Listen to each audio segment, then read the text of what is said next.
আসসালামু আলাইকুম, সবাই কেমন আছেন? আশা করি সবাই ভালো আছেন। আল্লাহর অশেষ রহমতে আমরাও ভালো আছি। তো আজকে রান্না করব হচ্ছে বেগুন দিয়ে আর আলু দিয়ে ইলিশ মাছ আর চিংড়ি মাছ টমেটো দিয়ে ভুনা করব। তো আমি এখন মাছটা বের করে 4-5 মিনিট ভিজিয়ে রাখছি। ভিজানোর পরে যখন আঁচটা একটু নরম হয়েছে তখন আমি এই যে চামচ দিয়ে পরিষ্কার করে নিতেছি। আর চামচ দিয়ে পরিষ্কার করে নিলে খুব সুন্দরভাবে পরিষ্কার হয়ে যায়। এখনো মাছটা বরফ আছে, শুধু আঁশটা একটু নরম হয়ে গেছে। তো আমি সবসময় এরকম করে পরিষ্কার করি, তাহলে মাছটা খুব সুন্দরভাবে পরিষ্কার হয়। আর বরফ সহ মাছটা পরিষ্কার করে নিয়ে তারপর পিস করি, কারণ বরফ একদম ভালো করে গলে গেলে মাছের পিস গুলো আর সুন্দর হয় না।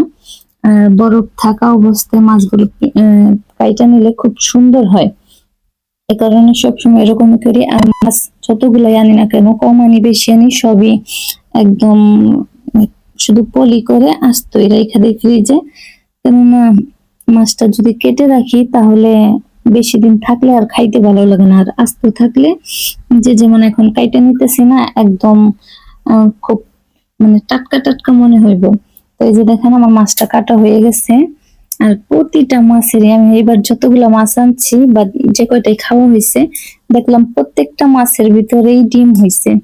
মাছগুলো অতটাও বড় না, মিডিয়াম সাইজ, কিন্তু মাছগুলোতে বড় ওই মানে ডিম হয়ে গেছে।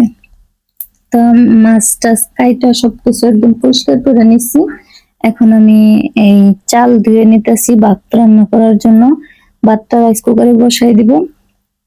তারপর আর ভাত বসানোর আগে আমি একদম সবজি টবজি সব কাইটা গুছাই নিছি, যাতে রান্না করার সময় আর কোনো সমস্যা না হয়। একবারে সবকিছু কাইটা গুছাই নিলে দেখা যায় রান্নাটা তাড়াতাড়ি হয়ে যায়।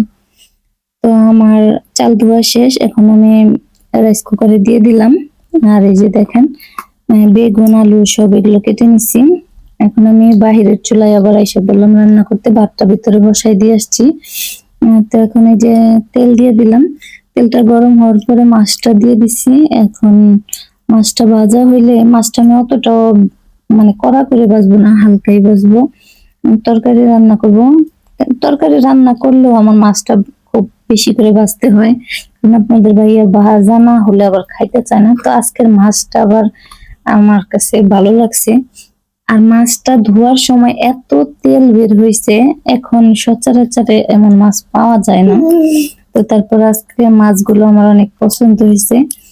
মাঝে মাঝে মাছ আনলে একদমই পছন্দ হয় না, মনে হয় একদম শুটকি শুটকি শুটকি খাইতে খেতে অনেক ভালো।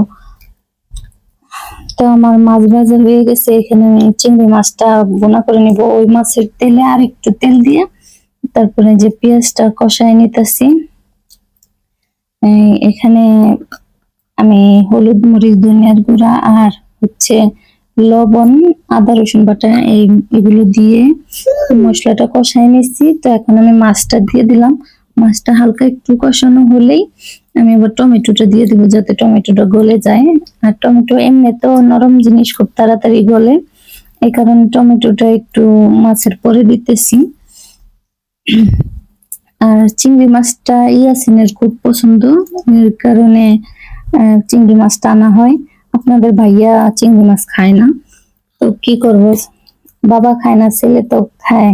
এখন ছেলের জন্য আলাদা করে রান্না করি, বাবার জন্য আলাদা করে রান্না করি। আপনাদের ভাইয়ার জন্য ওই যে ইলিশ মাছ রান্না করতেছি। মানে আমরা সব, আর আমি চিংড়ি মাছ খাই, ইয়াসিনও খাই, আমাদের জন্য কোনো সমস্যা নেই, আমরা সবকিছুই খাই।